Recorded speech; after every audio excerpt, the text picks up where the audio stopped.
So hello everyone and welcome to Stella Live Online. I am Krissy Turner. I'm the Telegraph shopping editor and I am so happy to be here and happy to continue the conversation because this is a topic I'm very passionate about, and it is diversity in fashion and beauty and what needs to change and why. And I have a fabulous guest speaker today, which I'm so excited about. It is Ateh Jewel, who is a beauty director, an award-winning journalist. She's a mum, she's a diversity advocate, and she has been so active, particularly in the last month, talking about this. So hello, everyone in the chat. Before I get her in, I will just discuss this online platform that we have. So on your right-hand side, you will see our chat function, which Ateh and I can see. Hello, everyone. Ah, Ateh's here. Hello. Hi. Hi, welcome. How are you? I'll let you do your housekeeping. I was doing my housekeeping, but welcome. How are you? I'm really well, thank you. It's so lovely to be here with all of you. So nice. Is everyone as hot as I am? But it's going to be so lovely to chat.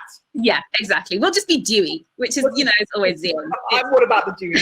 Yeah. But I'll just do my housekeeping quickly. So the chat on the side, we can see that. So please do comment, give us some feedback, ask us questions, because we save time at the end. This is going to be about half an hour, but we've saved time at the end just to go through your questions. So please do drop them in there. We would love to hear from you.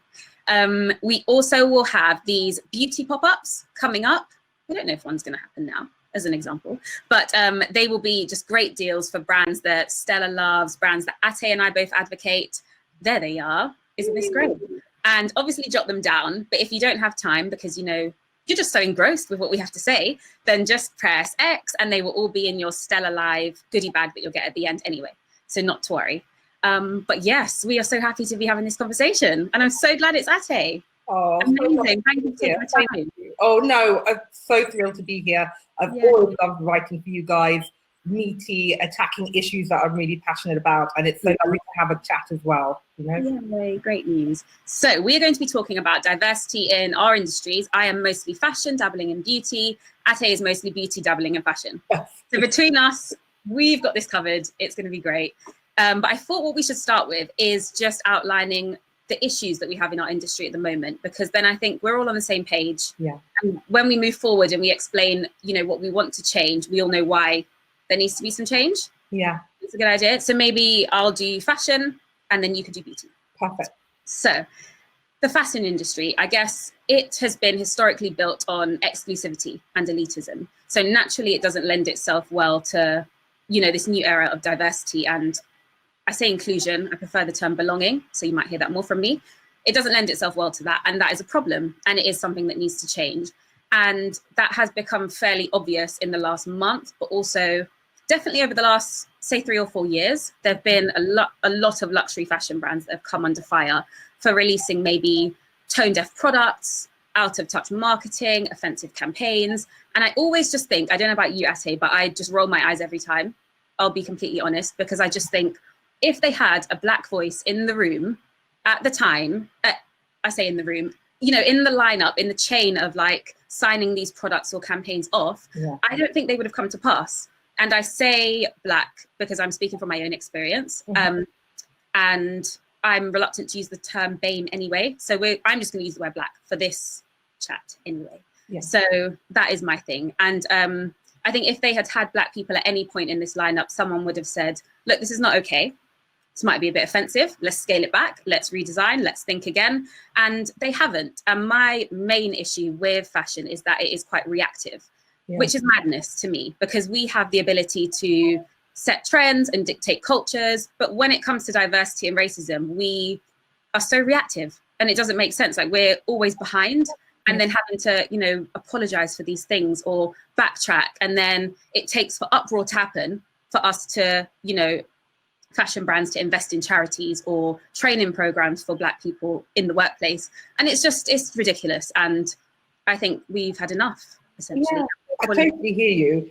I think as soon as you have more people, more diverse voices signing checks, signing off campaigns, it's like a massive cake. The more flavors, the yummier the cake. Exactly. You know, and I think it is madness, not just a yummy cake. And I think, you know, you can save millions, you can make millions when you have more diversity. It doesn't take away, it's not charity, it's just more moolah, it's more social justice, and it's just it's just better for everyone. From a beauty perspective, you know, I've been in the industry 20 years, writing for everyone from British Vogue, Glamour, you guys. You know, I have championed more diversity when it comes to representation in foundations, in makeup. You know, the Fenty effect blew the industry. Oh my God, we're going to have to save a whole 10 minutes for that. 3 years ago, but it was, you know, as a consumer, if you've noticed more major brands becoming more diverse, it was the Fenty effect. 100 million in 40 days of media value she made, and it was, you know, largely driven by the black beauty dollar and pound. And it really woke people up to the fact that there is, you know, there's a market for everyone. I'm making my own foundation, and in that journey in the past years, I've been told everything from, you know, black men and women won't buy at your luxury price point. There's not enough shelf space in shops to cater to you. I've heard it all over 20 years, you know, and I'm sick of it because I'm not a minority anything. I'm half Nigerian, I'm half Trinidadian, I'm also British. There's over 200 million Nigerians in the world. And it's about getting over this minority thinking. Yes, completely agree. I'm so glad you touched on that. Yes. You don't have a voice. So no, I think beauty and fashion reflect society's values, and it's very loud and clear what they think of us. Am I right? Yes, completely right. And I think obviously we've made the case anyway for why teams need to be diverse and why we need to have those voices, you know, at every part of the process. And in particular, from my own experience, they need to be in senior levels, because so often, I mean, I'm an editor now, but so often I was a fashion intern for years, an unpaid fashion intern. I was a fashion assistant for years. And the amount of things that would have come to pass at magazines and newspapers I worked at, had I not been there, is madness. And, you know, for me to have to be comfortable enough to say, hey, I've just seen that proof and, you know, that headline's a bit problematic. For me to have to say that as like a 20-year-old intern that only wants a job at the end of the day. So to have to like come in and stir the pot and say, hello, I have a differing opinion is a lot. So we do need those senior members at every point in a company to make decisions, I think. I completely agree with you. Now, I think most rational human beings would say, I am not racist. So you think I am not racist is here, which is the majority of us. And you have people who are racist here. I think after COVID-19, after George Floyd's murder, after the Black Lives Matter movement, we all need to be here, which is actively anti-racist. And that is a different thing from not being racist. So I completely agree with you. It's about speaking up, ensuring that people in your workplace are represented. You know, I'm not about affirmative action. I'm about people who deserve to be in the room, being in the room. You know, I've worked 10 times harder just to be considered equal. I always knew I would never get on in the magazine world. I'm juicy. I have a West African body. I am darker skin, and I just knew I would never be made a beauty director. I would never be front of house in that way. So that's why I went freelance at 22, and I was on a mission. I had to prove things. I wrote for everyone. So, you know, I wanted to shame people with my excellence. I was turned down for jobs. I was asked if I felt if I was white because I had a good education. I mean, this is not 1950s Alabama, you know? So anyone who says racism doesn't exist today, it is a toxic microaggression, 21st century racism that we still need to tackle as a society, you know? Completely agree. And our industry could be doing so much. I feel like we have, you know, we do dictate trends and we set cultures, and we could set the mood and the tone, and it could be that representation is the norm.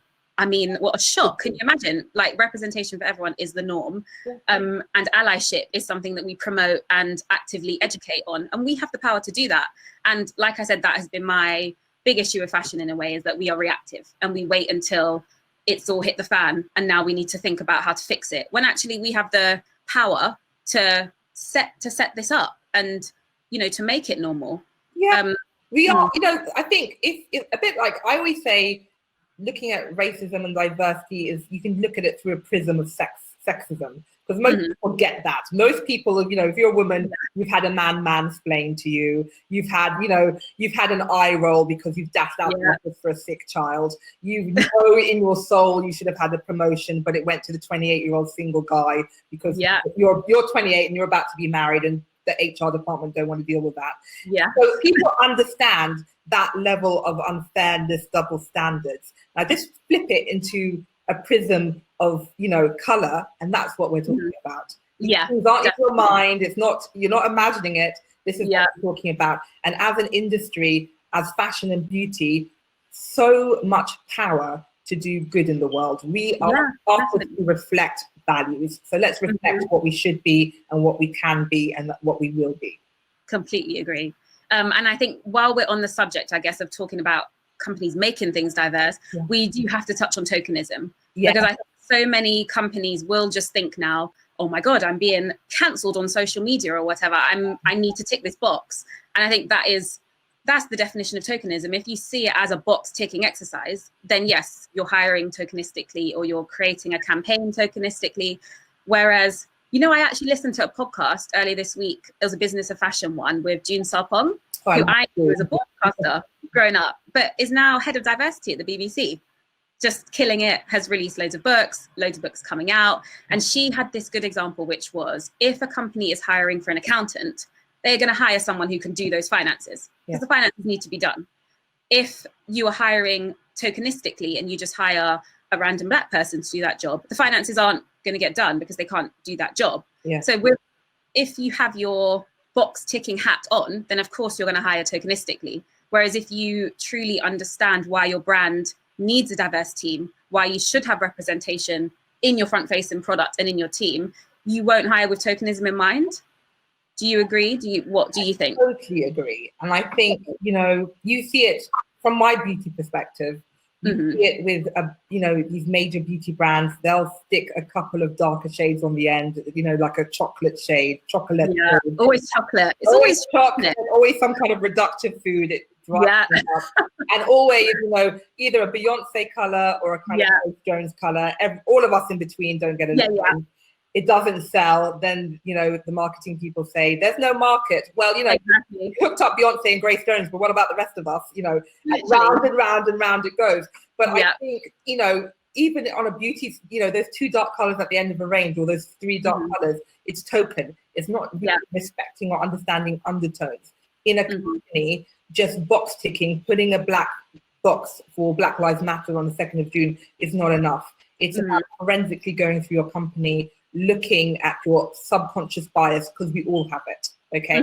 Yeah, we bring it to work, The language we've been brought up with, you know, how we see the world, you know, even if we're here, we're not racist, our subconscious bias takes us down, you know? It's about checking that and really looking in the mirror and looking around.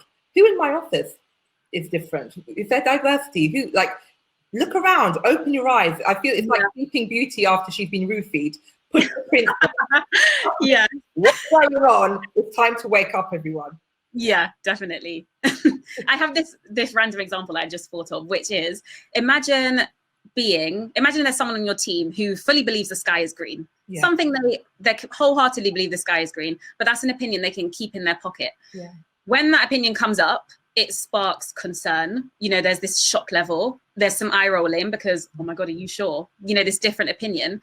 As the only Black person on a team, that is how you feel when you bring race up, or when you pull someone up for something, or when you point something out that's wrong in, say, the company branding or the company policies. That is how that feels, like that shock value that you get, and the look of concern and the, oh my God, because you're pointing out your point of difference. Which is why I say you need more people than one. You're pointing out something that people fundamentally don't understand. You know, I am a twin mum. My babies were 6.5 pounds each. When I was in labor, when I was like having my babies, you know, the guy giving me the epidural said, calm down, you're fine, you're fine. I'm like, excuse me, have you had 14 pounds of baby smashing down on your pelvis? Who are you to tell me to calm down? And it's a thing of you just don't know. And so you don't, I think COVID-19, what that has done for everyone feels what it's like to be oppressed. Yes. All at home, you all having around us. Don't worry, you're free, you're equal. Yes, you're equal, but if you go shopping, it feels like the Hunger Games and you could possibly... Oh my God, Anna. And so there's this low level of threat which often is the experience of someone who's Black. There's Yeah. that low-level noise of ag and threat Yeah. and just noise. And I think for the first time, everyone feels like that. Everyone's angry with Dominic Cummings. Everyone can see what a double standard is. Everyone has been gaslit by him. Yes. When we talk about microaggressions, gaslighting, like saying the sky is green, and everyone's like, people, you know, you never understand something until you feel it. And I think COVID-19 has made everyone feel just a little taste of what racism feels like. Yeah, I completely agree. And I think that's why hopefully this is, you know, we've got our foot on the gas now and we can't stop because everyone's in on it now, which is, you know, what we've been waiting for. Has woken up. You know, I've been saying this is not a moment, this is a movement. It is. That's a very good phrase. Yeah. We'll never go back to normal. There is no normal. This is new normal. And I think that we should take this opportunity. You know, the world will never be the same again. We have all suffered. We have all come to see what's really important. Our family, key workers, good food, social justice. Let's go forward and make a beautiful new world, you know? Agree. And it's great to have voices like yours, obviously, in this space because you have been so active this last 2 weeks. I've been trying to keep up with all your Instagram TVs. Like, you've been doing so much, which is just, you know, thank you. It's great. Well, thank you for everything you've been doing. And I just want to say I find it my very, very solemn, sacred duty because people have taken baseball bats in Selma. Nelson Mandela had a lifetime of 27 years stolen from him. It's my job to make things better. And if that means going and doing lots of Instagram lives and talking and being vocal and writing, if that's my small piece of the chain where I can make things better for my grandchildren, God willing, when my girls grow up, maybe they'll have babies, maybe they won't. But for the next generation, that's my contribution. No, that's brilliant. We should talk about beauty because this is the bit I'm most excited about because you're here.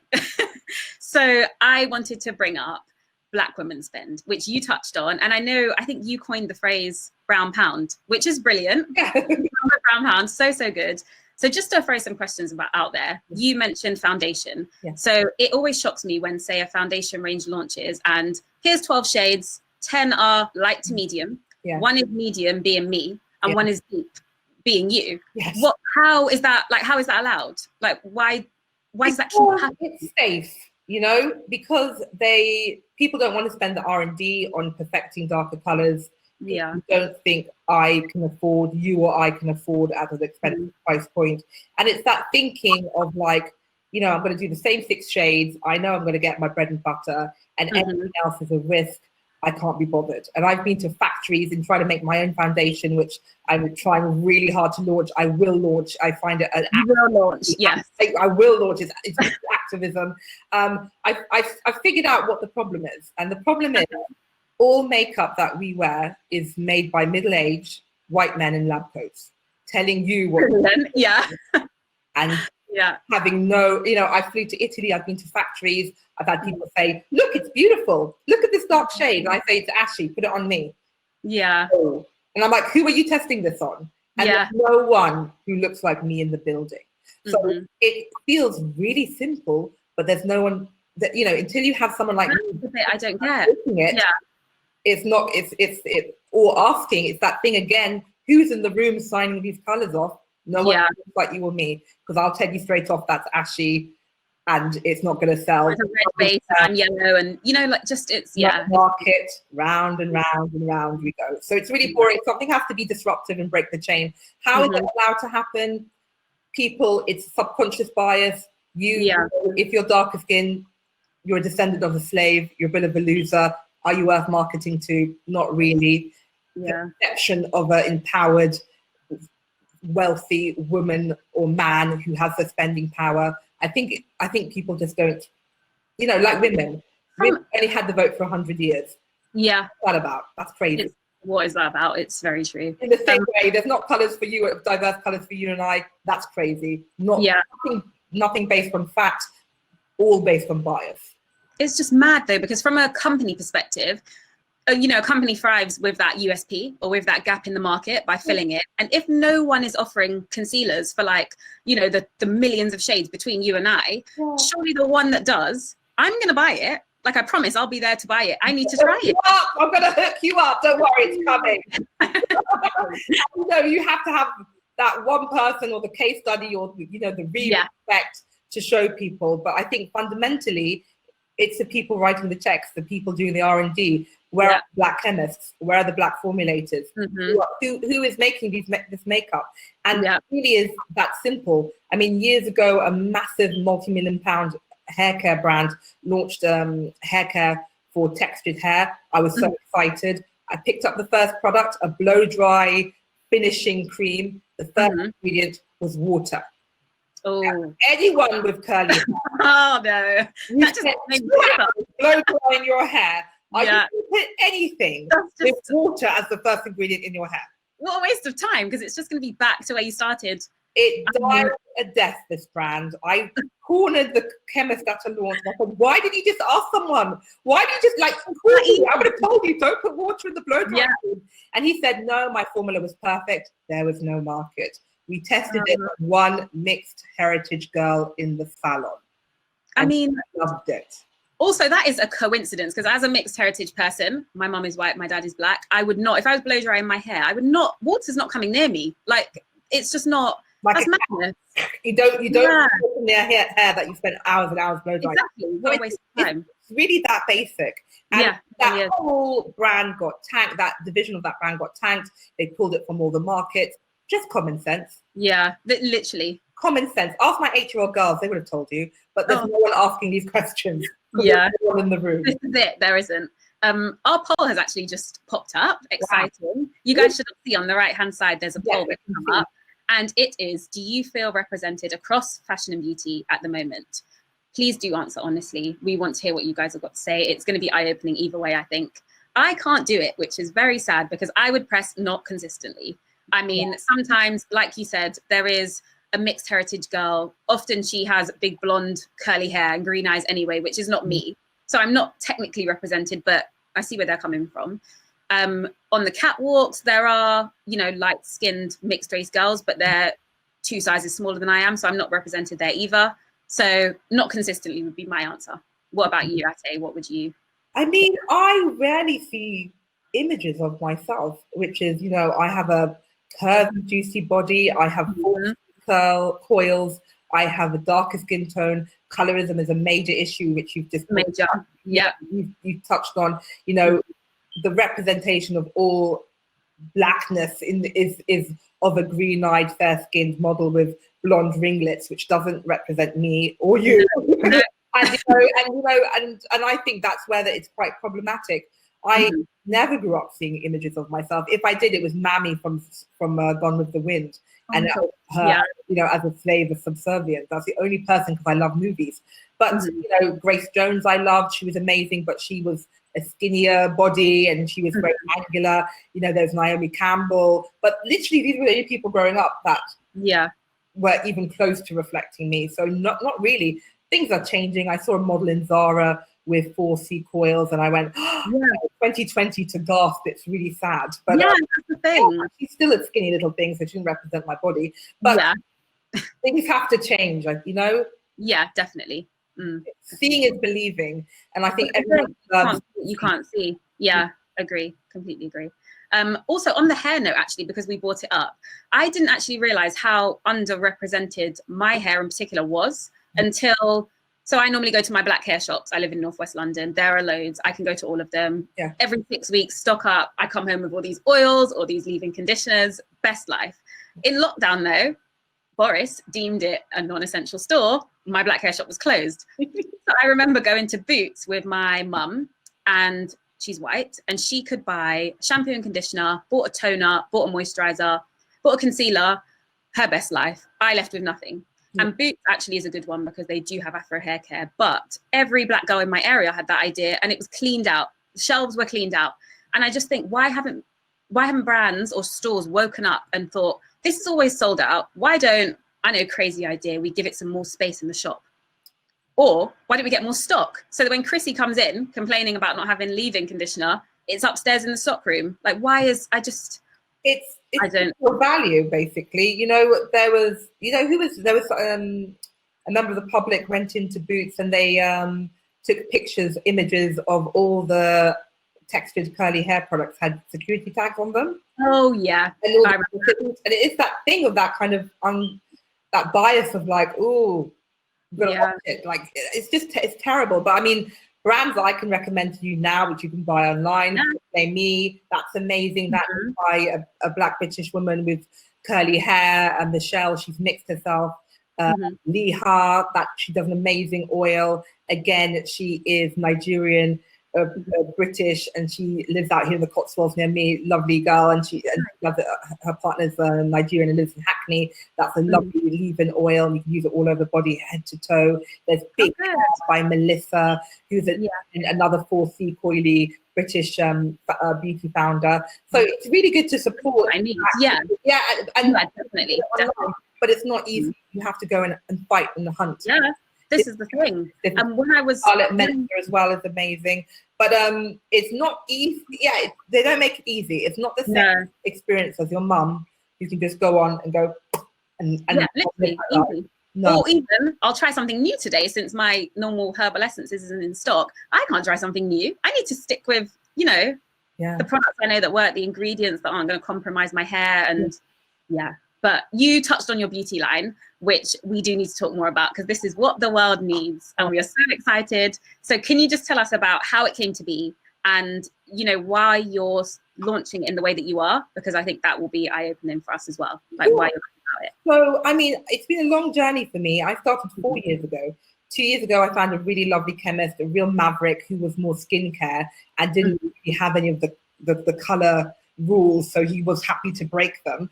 We came up with something together, but I needed someone to take me over the top, and I've had who's more of a color expert, and I've had doors slammed in my face. This is not how it's done. You have to add black in the formula, which I do not agree with. It makes the color look flat and matte and ashy. You've got to put white. There's no white in my skin. You've got to put titanium dioxide. That again makes it look, the foundation look mask-like and ashy. And I just refuse to adhere to those rules. If you can put a man or woman on the moon, you can figure this out. So and I wholeheartedly reject that. And I've had everything, extreme aggression to hostility, people saying, I've done this for 35 years and this is how it's done. And I don't accept it. And so I've had a lot of very difficult times trying to get this off the ground. I've also, my very good friend, Caroline Hirons, and my ally, Black Lives Matter ally, she had me on and we were talking about my beauty experience. And as a 15-year-old, my heart was broken when a beauty consultant told me, Black girls don't blush and Black girls don't do pink. And my little self-esteem was destroyed and it really hurt me. So every time I wear pink, I'm wearing some pink lipstick. Well, pink is for you. I was just about to say that. This is your tone. Yes, and every time I wear pink, it's an F you to that lady who destroyed my soul at 15. And the Skin Freaks name said you need to bring out a pink blusher called FU Fuchsia. And so I'm thinking a lipstick as well, maybe an eyeshadow palette. And so I started a GoFundMe page because investors, even after everything we've been through in the past 2 weeks, have said to me, oh yes, this is an interesting proposition, but is there really a market? Could you give me facts and figures and testimonials? What? Exhausting. So I was like, you know what? I'm fed up of the old gatekeepers. I've wanted to publish a book for years. I've been told you can't publish your book because there's a Black book coming this year. So, it was Slay in Your Lane, then it was Fumi's Palette, and then it's lovely Candice's book, I'm Not Your Baby Mother. And it's a disgrace to all of us that we can only be one at a time, that there cannot be more than one Black voice through the door at the time. It's madness, because if you go to Sainsbury's, there's more than one brand of milk, and there's more than one brand of bread, and everyone... I'm sorry, I can't publish this thriller. I heard there's another thriller being exactly. Just what? I didn't dream of saying that, but people think they can say that to me. So I've started the GoFundMe page. Everyone, please donate. And I'm going to just do it myself. My books, my makeup, my blush.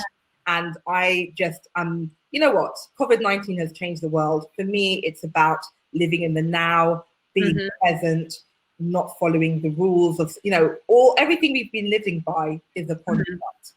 And I'm just going to go and do what feels right and intuitive and what I'm hearing from people when I speak to them. And I'm just going to get on with it. This is great. This energy, just, yeah, well done you. It's amazing. And hopefully I think your GoFundMe should pop up in our handouts. Oh, thank you, guys. I'm not sure where these come up, but we're going to have, oh, there they are. If you look on your chat section, I don't cry, but I've been a hot mess for the past week. People have been so supportive. It's over, I think it's around 13K in like 2 days. That is amazing, because it's so necessary. Like, we're not questioning it. It's so needed, and just, yeah, which is why we need gatekeepers who are Black and who can, you know, just change things and make decisions, because we need a brand. So I'm just gonna get on with it. I'm gonna make it for you, for my daughters. I don't want them to be, they're 8, they're 9 tomorrow. Happy birthday, lady. Oh, happy birthday. But you know, I don't want them to be that 15-year-old girl being told not for you. No, not at all. You know, the mama bearing me is out, and I'm not having it. Yes, good. Oh, lovely. Well, hopefully you guys can all see as well. We have spoken about, we've actually written between us, most of these things we've talked about, they should all pop up. And it's not homework, but you know, if you want to read more, we've done this before. So yeah, please do read our work. But we should also answer some questions. Yay. Do we have some questions? Yay. Okay. I am not techie, so this is going to be interesting. Okay, first question from Carol Ann. Do you think the R&D budget in beauty companies is going to get slashed because of recession, despite the need and everything you're saying? Well, I think because of recession, you need more customers and more consumers. Yeah. So it would be very short-handed that a thirsty, underrepresented consumer gets slashed down even more. What I'm saying is, you know, there are Mintel reports to prove and show that the Black beauty consumer spends 8 times more than their white counterparts. Companies who are not diverse, not only are you not being socially just, you're missing the trick. This is money. Yeah, definitely. Yeah. And also it's just more people to buy your product. Like, just open it up. Yeah. I mean, hopefully not, Carol, but we don't see why it would, basically. But thank you for your question. What else do we have? Which brands are you impressed with at the moment in terms of their representation and product offering? MAC has always been the Mac daddy of makeup in terms of diversity. It was one of the first brands which said, come and play, you're welcome, be yourself. Fenty Beauty, NARS has some very beautiful foundations as well. Bobbi Brown has always historically been very diverse. I mean, their colors, they're cutting some of their colors down a little bit, like their rouges and things like that, which is a bit disappointing to see, but they have traditionally been really great with darker skin tones. Huda Beauty, Anastasia Beverly Hills have lovely colors. It's about, but not only is it about colors, but it's about the pigment of your eyeshadow. With a darker skin, my skin absorbs light, and so I need a product with lots and lots of pigment to show up and pop on the skin. And a lot of the big beauty brands don't put the pigment in because of. So we want brands who get it and put a lot of pigments in. Yeah, exactly. In terms of my own stuff, I currently use Pat McGrath's foundation. Oh, Pat! Love, obsessed. Yeah. She's doing great, and also her marketing as well is Black girls of all colors. You know, she's catering for everyone. Similarly, Fenty Beauty as well. Yeah. So they are doing well. What else? What do you think we as readers should be doing to make the fashion and beauty industry representative? What a lovely question. That's such a nice ally question as well, isn't it? Yeah. Really nice. Power. You know, you have spending power. You have a voice.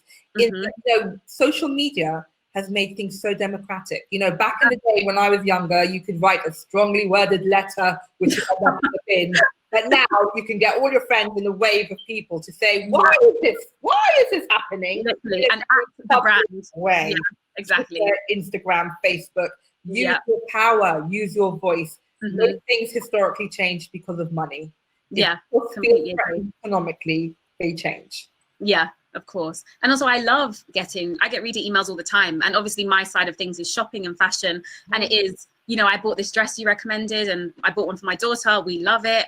And, you know, while we were in M&S, we saw this top. You should put this top somewhere. Like, we love hearing from you. So if there's anything we could be doing better or anything we're not covering, people love hearing it. You know, if they've got their proper hat on with the, you know, you've aligned your brand with this, then we love hearing it. So go for it, I think.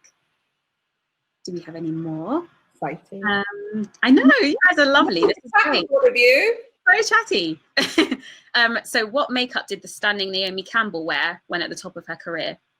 Well, I mean, many Black models like Iman, like Naomi Campbell, they would often mix their own products. They would get this and that and they mix and become their own makeup artists.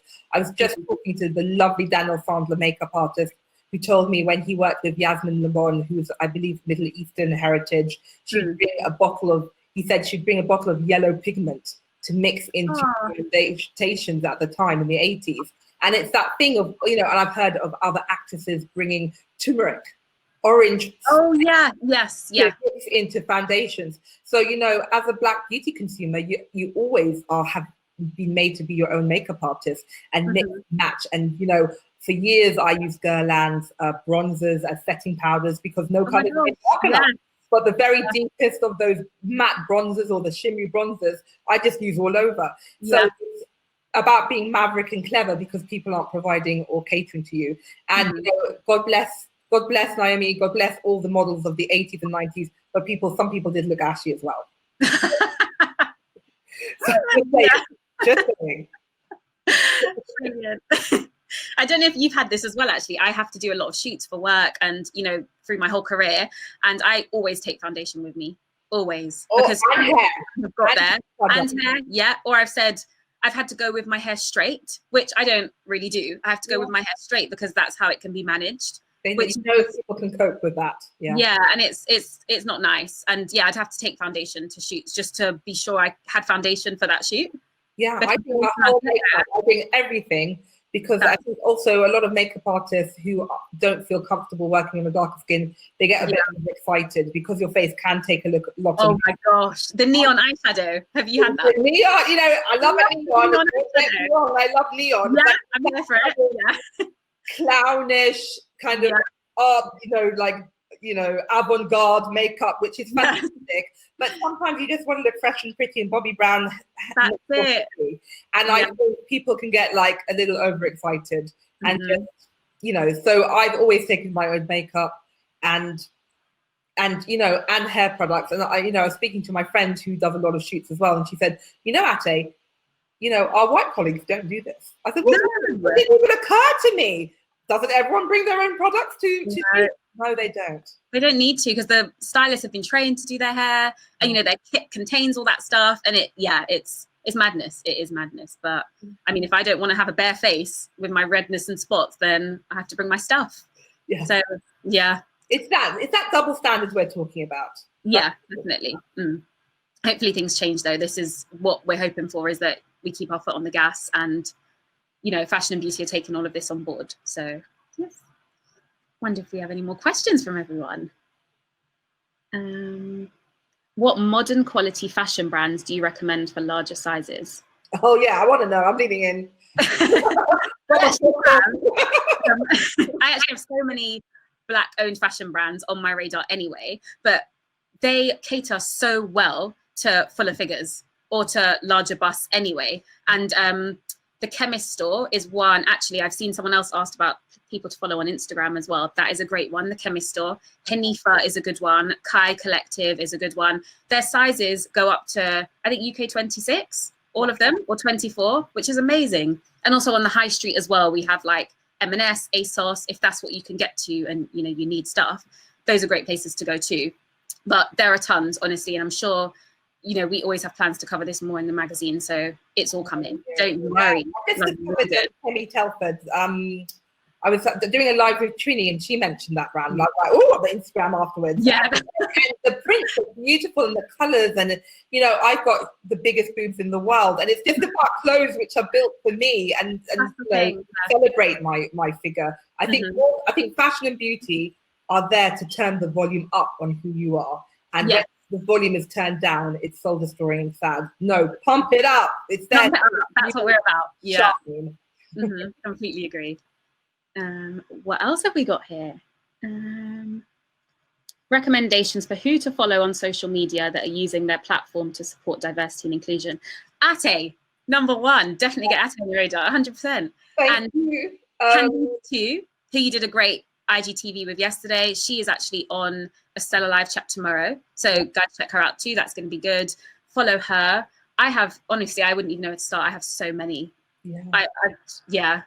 And like Caroline Hirons has been so active, and I think you just go to voices and people who speak to you and who create a safe space. I'm not into cancel culture.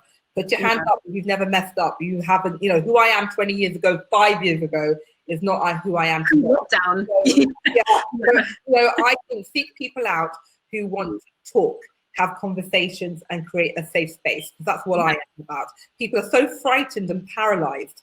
They don't even want to go there because they're frightened of being wrong and cancelled. So, find voices and people who want an open, honest conversation. That's why. Yeah, that's a very good tip, definitely. And you can learn, and as long as you go with open ears, we are willing to talk, basically. So, yeah definitely.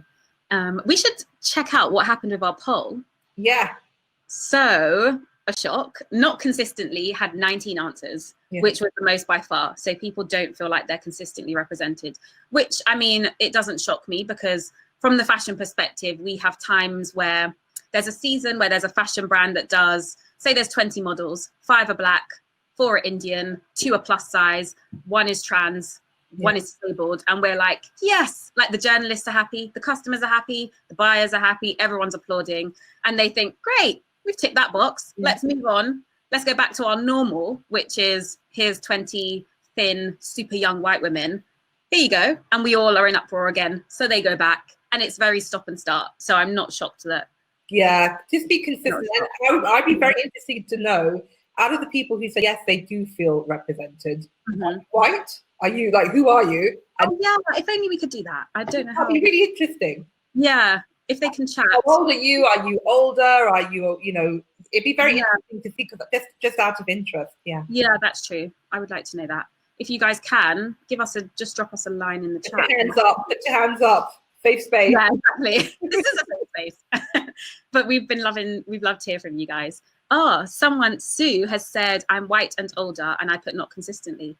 Oh. You see, that's very interesting. I think ageism is another huge issue. Definitely. It drives me crazy when I saw, a massive beauty brand, sign a 25-year-old to do the anti-aging range. Are you crazy? Honestly. Or when they're a teenager and it's like, here's our £60 foundation. I couldn't afford a £60 foundation when I was a teenager. Yeah. Why is she representing a premium? It doesn't, blows my mind. Yeah, so much blows my mind. Loads of people are agreeing with Sue. Yeah. Yeah. So interesting.